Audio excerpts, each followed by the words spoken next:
दोस्तों,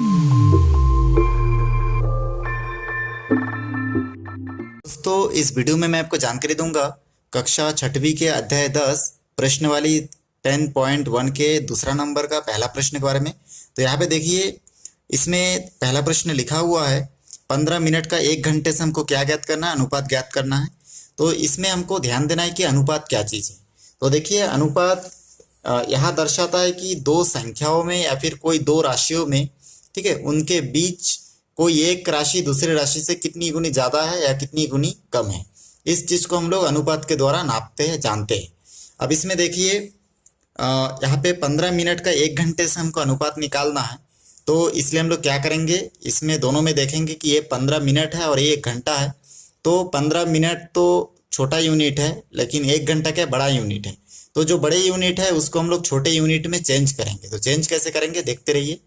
यहाँ पे देखिए, जो घंटा है ये मिनट से बड़ी यूनिट है, मात्रक है, इसलिए हम लोग क्या करेंगे, 1 घंटे को मिनट में चेंज करेंगे। तो हम लोग जानते हैं कि 1 घंटे में, ठीक है, 1 घंटे में 60 मिनट होता है। कितना? 60 मिनट होता है। तो इस प्रकार से हम लोग लिख देंगे 1 घंटे में 60 मिनट होता है। अतः इस प्रकार से हम लोग लिखेंगे और यहाँ पे लिख सकते हैं 15 अनुपात, ठीक है, 1 घंटे की जगह पे क्या लिखूंगा, 60 लिखूंगा। अब मैं यहाँ पे 15 अनुपात 1 लिख सकता था, लेकिन क्योंकि हम लोग 1 घंटे में जान गए कि 60 मिनट होता है, इसलिए 1 घंटे को 60 मिनट में चेंज किए, मिनट में चेंज किए, तो 60 मिनट आया। इस प्रकार से 15 अनुपात 60, ठीक, 15 की जगह 15 और 1 की जगह 60 मिनट। इस प्रकार से यहाँ से आगे लिखेंगे। अनुपात को हम लोग बटे के ऊपर लिखते हैं हमेशा, और जो संख्या अनुपात के बाद जो संख्या उसको नीचे लिखेंगे। अब इसमें देखिए, आगे इसको मैं और आसानी से सॉल्व करूंगा। तो हम लोग जानते हैं कि 15 चौके 60 होता है। तो 15 से 60 को काटेंगे तो 4 बचेगा, जो कि बड़ी संख्या के साइड में लिखेंगे हम लोग। इसको आप चाहे तो भाग देके देख सकते हैं। देखिए 15 और यहाँ पे 60, तो हम लोग यहाँ पे लिखेंगे तो 15 चौके 60। तो इस प्रकार से हमको शेषफल 0 और भागफल 4 प्राप्त होगा, ठीक ना। रफ में अगर हम लोग हल करके देखेंगे तो इस प्रकार से यहाँ पे देखिए हमको प्राप्त हो गया। नीचे कितना प्राप्त हुआ, 4, और ऊपर कुछ नहीं, मतलब 1 है। हमेशा 1 गुना में रहता ही है। अब इसको अगर मैं अनुपात में लिखूंगा तो लिख सकता हूँ 1 अनुपात 4। तो देखिए, बहुत आसानी से हम लोग अनुपात ज्ञात कर लिए। तो इस प्रकार से आपको बाकी क्वेश्चन भी आप सॉल्व कर सकते हैं। और एक क्वेश्चन ले लेते हैं, जैसे कि इसमें प्रश्न नंबर 2, ठीक ना। प्रश्न नंबर 2 में लिखा हुआ है 250 ग्राम का 1 किलोग्राम से हमको अनुपात निकालना है, 250 ग्राम का 1 किलोग्राम से। तो यहाँ पे मैं लिखूंगा 1 किलोग्राम।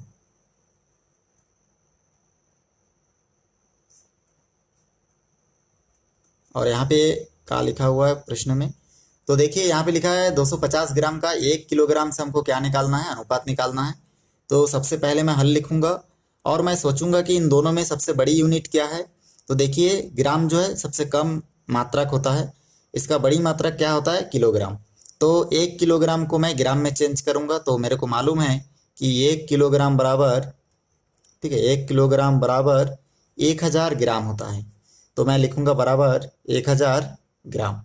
अब हमको तुलना किसके साथ करने के लिए कहा गया था, 250 ग्राम का और 1 किलोग्राम का।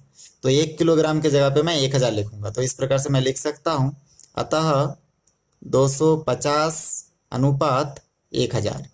अब मैं यहाँ पे 1000 क्यों लिखा, क्योंकि हमको 250 को किसके साथ तुलना करना था, अनुपात निकालना था 1 किलो के साथ। अब 1 किलो बराबर कितना होता है, 1000, इसलिए 1 के जगह पे मैं 1000 लिखा। और ये जो 2 डॉट आपको दिख रहा है, इस दोनों डॉट को क्या बोलते हैं हम लोग, अनुपात कहते हैं। फिर इसको मैं हल करूंगा, बराबर लिखूंगा। पहले प्रश्न जैसे इसको भी मैं ऐसे बटे में लिख सकता हूँ, पहले को बटे के ऊपर और दूसरे अनुपात के बाद जो संख्या है उसको हम लोग बटे के नीचे लिखेंगे। तो इस प्रकार से देखिए, ये 0 और ये 0 कट जाएगा, तो यहाँ पे हमारा बचेगा 25/100। और हम लोग जानते हैं कि 100 को अगर 25 से, ठीक ना, हमेशा बड़ी संख्या को छोटी संख्या से भाग देते हैं। जो आंसर आता है उसको हम लोग बड़ी संख्या के साइड में लिखते हैं। तो 100 को अगर 25 से मैं भाग दूंगा तो हमारा आंसर कितना आएगा, 4 आएगा, क्योंकि 4 25 के 100 होता है। तो इस प्रकार से ऊपर कुछ नहीं तो 1 और नीचे 4 का 4। तो इस प्रकार से हमारा जो अनुपात है क्या आ जाएगा, 1 अनुपात 4। तो ये देखिए, बहुत आसानी से हमारा दूसरा प्रश्न भी सॉल्व हो गया है। प्रश्न नंबर 3 में लिखा है 15 पैसे का 1 रुपए से हमको अनुपात निकालना है। तो हम लोग देखते हैं कि 15 पैसे और 1 रुपये, इन दोनों में सबसे छोटा मात्रक 15 पैसा है और बड़ी मात्रक 1 रुपये है। तो हम लोग यहाँ पे क्या कर सकते हैं, 1 रुपये को पैसे में चेंज करेंगे। तो हम लोग जानते हैं 1 रुपये, ठीक है, हल्के बाद मैं लिखूंगा 1 रुपये बराबर हम लोग जानते हैं कि 100 पैसा होता है। तो यहाँ पे मैं लिखूंगा 1 रुपये बराबर 100 पैसा, या फिर 100 पैसे भी आप लोग लिख सकते हैं। तो इस प्रकार से यहाँ पे हम लोग अब तुलना किसके साथ करेंगे, 15 और 1 के साथ। तो 1 के जगह पे कितना लिखेंगे अभी, 100। तो यहाँ पे हम लोग लिख सकते हैं अतः 15:100, ठीक। क्योंकि 15 और 1 में अनुपात निकालना था, तो 1 के जगह पे मैं कितना लिखा, 100 लिखा, क्योंकि 1 रुपये बराबर 100 पैसा होता है। तो सामने वाला पैसा में है, इसलिए 1 रुपये को भी पैसा में चेंज कर लिए। तो इस प्रकार से हम लोग आगे बढ़ेंगे। तो यहाँ पे देखिए, पहली संख्या को बटे के ऊपर और दूसरी संख्या को बटे के नीचे लिखेंगे। फिर 15 से अगर 100 को मैं रफ में भाग दे के देखूँ, तो यहाँ पे देखिए हमको प्राप्त होगा, यहाँ से हम लोग 15 को क्या करेंगे, इन दोनों को आपस में अगर भाग देंगे तो हमको देखें, हम लोग देखेंगे कि 15 छक्के 90 होता है, और 15 7 के कितना होता है, 105, ठीक ना। तो जो कि 100 में, ठीक है, तो 15 छक्के कितना होता है, 90 होता है। तो यहाँ पे 10 बच जाएगा, और 15 जो इसमें भाग नहीं जाएगा, मतलब ये सॉल्व नहीं हो रहा है। तो इसको दूसरे मेथड से हल करेंगे। सरल करने का मतलब इसको छोटा रूप में लिखना है। तो छोटा रूप में कैसे लिखेंगे, देखिए 15 को मैं लिख सकता हूँ 3 पंजे 15, और 100 को मैं लिख सकता हूँ, ठीक है, 100 को लिख सकता हूँ 5 20 के 100, ठीक। तो यहाँ से 5 और 5 कट जाएगा ऊपर नीचे। तो इस प्रकार से देखिए यहाँ पे होगा 3/20, इसको अनुपात में लिखेंगे तो 3:20 हम लोग लिख सकते हैं, हमारा आंसर होगा। इसमें चौथा नंबर प्रश्न जो दिया है, 15 पैसे का 5 रुपए से हमको तुलना करना है, ठीक ना। 15 पैसे का 5 रुपए से,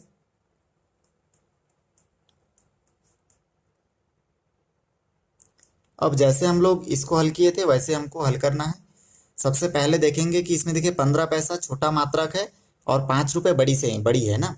तो इसमें हम लोग क्या करेंगे, 5 रुपए को पहले हम लोग पैसा में चेंज करेंगे। तो पैसा में चेंज करने के लिए हम लोग जानते हैं कि 1 रुपये बराबर कितना होता है आपका, ठीक ना। 1 रुपये बराबर हम लोग जानते हैं 100 पैसे होते हैं, ठीक। 1 रुपये को अगर 100 में पैसे में चेंज करेंगे तो 100 पैसे होते हैं। तो 1 रुपये बराबर अगर 100 पैसे होते हैं, तो 5 रुपये बराबर कितना पैसे होते हैं, 500 पैसे होंगे, ठीक ना। 1 में 100, 2 में 200 और 5 में 500। कैसे पता चला, 5 के साथ हम लोग 100 का गुना कर देंगे। तो इस प्रकार से हमको प्राप्त होगा 500 पैसे। तो अब हमको तुलना किसके अंदर करना है, 15 पैसे और 5 रुपए में। तो 5 रुपए का जगह पे हम लोग कितना लिख सकते हैं, 500 पैसे। तो इस प्रकार से आगे बढ़ेंगे इसमें हम लोग। तो देखेंगे कि यहाँ पे हम लोग लिखेंगे अतः 15 अनुपात यहाँ पे होगा 500 पैसे, ठीक है। इन दोनों में तुलना होगा, क्योंकि 15 पैसे और 5 रुपये में अनुपात निकालना है, इसलिए 15 के जगह 15 और 5 के जगह 500 लिखा हो, क्योंकि पैसे में चेंज किए हम लोग 5 को। अब इसको आगे बढ़ेंगे तो यहाँ पे 15 बटे क्या हो जाएगा, 500। फिर हम लोग इसको छोटा देखेंगे, छोटा रूप में लिख सकते हैं कि नहीं। तो छोटा रूप में लिखने के लिए देखिए सबसे आसान तरीका है, इसको कैसे करें। 15 से अगर भाग दूंगा तो 500 में भाग नहीं जाएगा, इसलिए हम लोग 15 को तोड़ के लिखेंगे। तो लिख सकते 3 पंजे 15, और 500 को लिख सकते हैं 5 100 के 500, 5 गुना 100। तो यहाँ से 5 और 5 कट जाएगा। फिर हम लोग देखेंगे यहाँ पे बचा 3 और यहाँ पे नीचे बचा 100। अब ये दोनों आपस में नहीं कट सकता, क्योंकि 3 जो है विषम संख्या और 1 क्या है, सम है। तो इस प्रकार से ये भाग नहीं जाएगा। तो हमारा जो अनुपात है हमको प्राप्त होगा 3:100। तो इस प्रकार ये देखिए हमारा चौथा का आंसर भी हमको प्राप्त होता है। यहाँ पे देखिए 55वां नंबर प्रश्न में लिखा है 21/2 सेंटीमीटर का 1 मीटर से तुलना करना है। तो सेंटीमीटर क्या होता है, छोटी मात्रक होती है, और मीटर बड़ी मात्रक, मतलब 1 मीटर को हम लोग सेंटीमीटर में चेंज करेंगे, ठीक ना। तो इस प्रकार से बड़ी मात्रक को हमेशा छोटी मात्रक में चेंजेस करते हैं। तो सबसे पहले हम लोग 1 मीटर बराबर हम लोग जानते हैं कि 1 मीटर बराबर 100 सेंटीमीटर होता है। तो 1 मीटर बराबर हम लोग लिखेंगे 100 सेंटीमीटर। तो इस प्रकार देखिए ये 100 सेंटीमीटर में लिख चुका हूँ। अब यहाँ पे हमको 21/2 और 1 मीटर में अनुपात निकालना है। तो इसलिए हम लोग यहाँ पे लिखेंगे अतः 21/2 अनुपात 1 के जगह क्या लिखेंगे, 100। अब बराबर के बाद फिर मेन बटे के ऊपर देखिए पहली संख्या अनुपात के पहले जो है क्या है, 21/2 है, और इस बटे के नीचे क्या होगा, 100 होगा। फिर आगे हम लोग इसको जानते हैं कि ये देखिए भाग में है, तो 21/2 जो है अपनी जगह पे ही रहेगा। तो यहाँ पे मैं 21/2 जो है, ठीक है, मेन बटे के ऊपर जो दो संख्या है उसको पहले लिखूंगा और मेन बटे को गुना में चेंज कर दूंगा। तो यहाँ पे देखिए ये जो 100 के नीचे कुछ नहीं मतलब क्या है, 1 है, तो ये 1 जो है ऊपर चला जाएगा और 100 क्या है, नीचे रहेगा। ठीक, उसके बाद हम लोग 21 के साथ 1 का गुना करेंगे तो हमको 21 प्राप्त होगा, और 2 के साथ 100 का गुना करेंगे तो 100 प्राप्त होगा। तो इस प्रकार से 21 क्या है, विषम संख्या, तो नहीं कटेगा।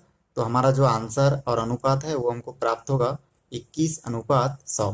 तो इस प्रकार हमको पांचवा का आंसर प्राप्त होगा। ये इसमें जो छठवां नंबर प्रश्न है, इसमें लिखा हुआ है 10 मीटर का 25 मीटर से, ठीक है, हमको अनुपात निकालना है। तो सबसे पहले हम लोग देखेंगे मीटर, और ये 25 जो सेंटीमीटर में है, तो हम लोग को मीटर को क्या में चेंज करना है, सेंटीमीटर में, क्योंकि मीटर और सेंटीमीटर में जो छोटी मात्रक है वो आपका क्या है, सेंटीमीटर है। इसलिए 10 मीटर को हम लोग चेंज करेंगे तो हम लोग जानते हैं कि 10 मीटर बराबर कितना होगा, तो उसको हम लोग 1 मीटर बराबर 100 सेंटीमीटर होता है। तो 10 मीटर बराबर कितना होगा, उसके लिए हम लोग 100 के साथ 10 का गुना करेंगे तो हमको यहाँ पे प्राप्त होगा, देखिए 1000 सेंटीमीटर। ठीक, बहुत आसान है। जैसे एक पेन का रेट 5 रुपए है, तो 2 पेन का रेट कितना है, इसको पता करने के लिए 2 और 5 का गुना करेंगे। वैसे ही 1 सेंटीमीटर बराबर 100 होता है, तो 10 सेंटीमीटर बराबर 10 मीटर बराबर कितना सेंटीमीटर होगा, उसको पता करने के लिए हम लोग क्या करेंगे, 10 को 100 से गुना करेंगे तो हमको 1000 सेंटीमीटर प्राप्त हो जाएगा। 1 मीटर में 100 सेंटीमीटर, 2 में 200, 3 में 300 और 10 में 1000। ठीक है, 10 के बाद 2 जीरो मतलब 10 मतलब 1000। तो इस प्रकार आप इसको याद रख सकते हैं। अब देखिए ये हम लोग पता कर लिए। अब हमको 10 मीटर और 25 सेंटीमीटर में अनुपात ज्ञात करना है। तो 10 मीटर के जगह पे मैं कितना लिखूंगा, 1000 सेंटीमीटर। तो यहाँ पे मैं लिख सकता हूँ 1000, और यहाँ पे अतः लिखना है आपको। तो 1000 अनुपात के बाद मैं लिखूंगा 25, ठीक ना, क्योंकि यहाँ पे 1000 भी सेंटीमीटर में है और 25 भी सेंटीमीटर में है। तो फिर बराबर दूंगा। अब अनुपात के सामने जो संख्या है उसको बटे के ऊपर, और हर में क्या करेंगे, 25 को लिखेंगे। फिर अब 25 से हम लोग 1000 को भाग देंगे। ठीक है, तो रफ में चलिए मैं भाग दे के बताता हूँ आपको। तो रफ में अगर मैं इसको 25 से 1000 को भाग दूंगा तो देखिए यहाँ से हमको प्राप्त होगा 25 चौके 100। ठीक है, तो यहाँ से हमको प्राप्त होता है कितना, देखिए 0 0, यहाँ पे 0 बचा, तो 25 जीरो के यहाँ पे 1 0 होगा।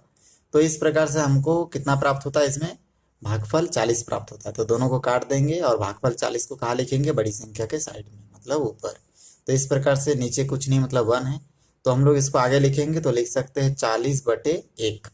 ठीक, और इसको अनुपात में लिखेंगे तो हम लोग लिख सकते हैं 40:1। तो इस प्रकार देखिए हमारा जो आंसर है बहुत आसानी से हमको प्राप्त होता है।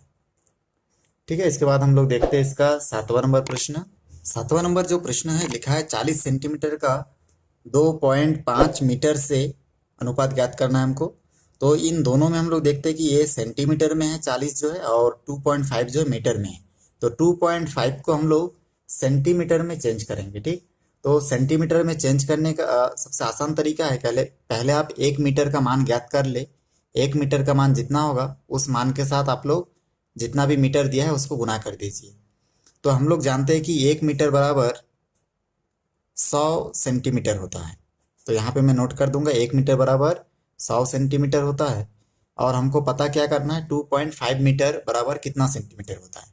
तो यहाँ पे मैं लिखूंगा 2.5 मीटर बराबर 2.5 को मैं गुना कर दूंगा किसके साथ, 1 मीटर का जो मान है उसके साथ, मतलब 100 के साथ।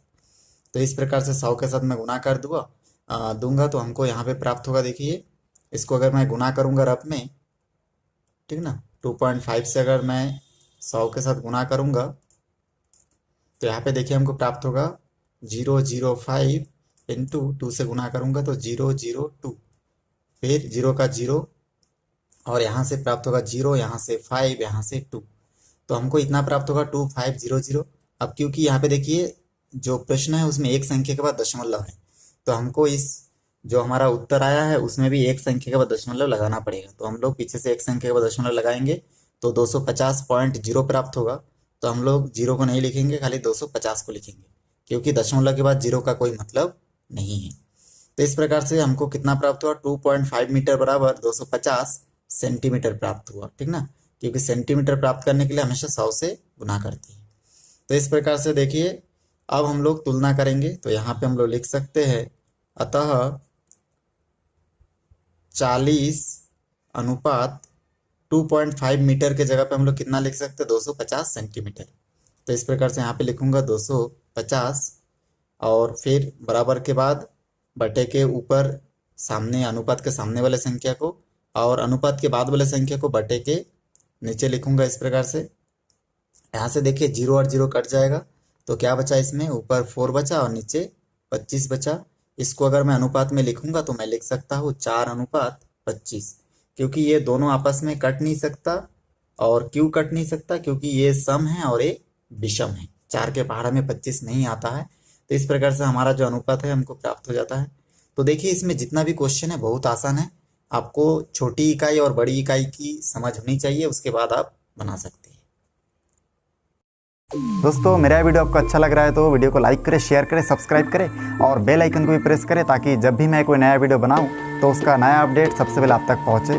धन्यवाद।